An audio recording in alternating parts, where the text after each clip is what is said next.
Atvarykit greičiau, davai, čia pažiūrėkit, ką radau. Atvarykit. O, ar matai?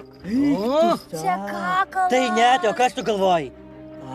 O kino čia vadovai šitas kakas. O baba. Fui. Meškos kakalas. Meškos. Iš patirties sakau. O bana. Žiūrėkit. O ko čia blizga? Kašia.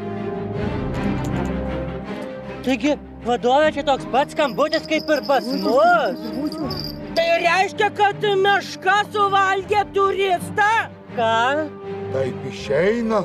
Taigi jūs sakėt, kad meška bijosi skambaliuko, o čia dabar kas? Taip. Reiškia, arba skambaliukas neveikė, arba meška. Kur čia? Bijau. O, tai tau, bėgam.